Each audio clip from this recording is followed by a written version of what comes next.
So we have 83 million people, an empty seat where Mubarak sat for 30 years. What's next in the immediate days ahead? Well, really, you know, the international media is falling all over themselves, making as though this were the Central European Revolution of 1989, when in fact the only thing that's changed is that the man who was at the head of the country left. But the military that's run that place for 60 years is still in charge. The National Democratic Party is still in charge.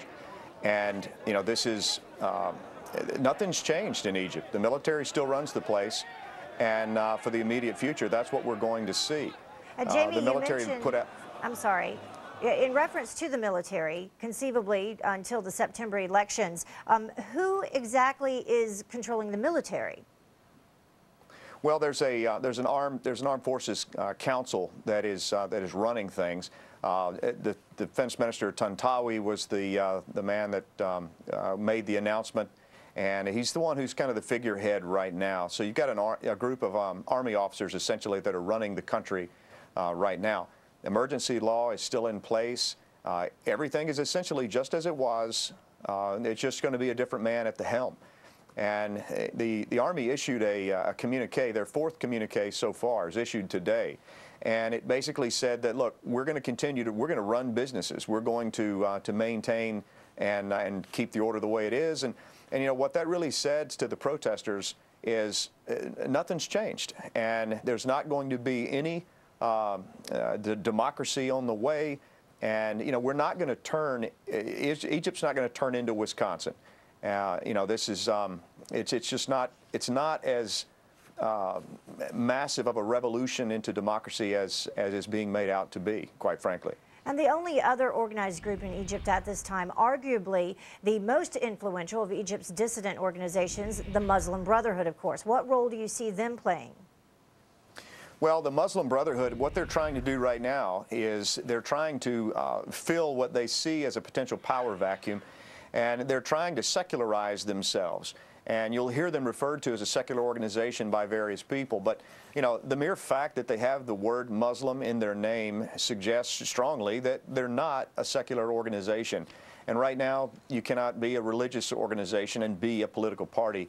So what you're going to see is a recharacterization of the Muslim Brotherhood by those that want them to be in power. And that's what we're going to be looking at. You know, the way that the military has framed this situation is something that really should put the Muslim Brotherhood in kind of an awkward position, because in years past, the way the military has maintained control is they've waved the Islamic Jihad threat as a flag.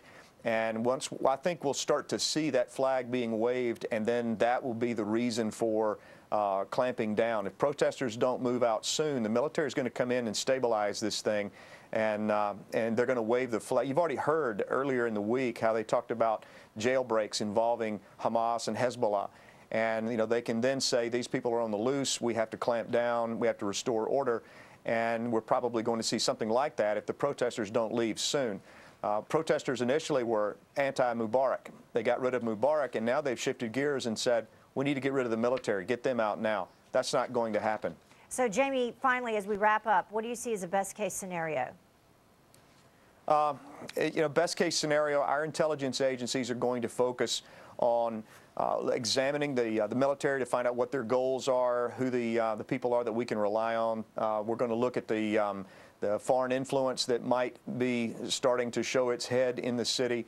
The best-case scenario would be for the protesters to just back off, accept the fact that you got rid of Mubarak, that was your stated goal, and go back to work. Best case, they go back to work, business goes back to normal, Egypt stabilizes, Suez Canal, nothing's changed in that area, and the U.S. now needs to form a new relationship with Tantawi, quite frankly, and you know, that would give us the best outcome in the West.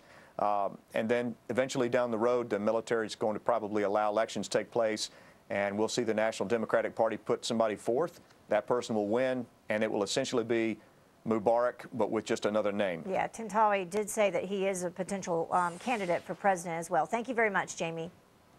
Thank you. All right, tax day is coming up. Who would know more about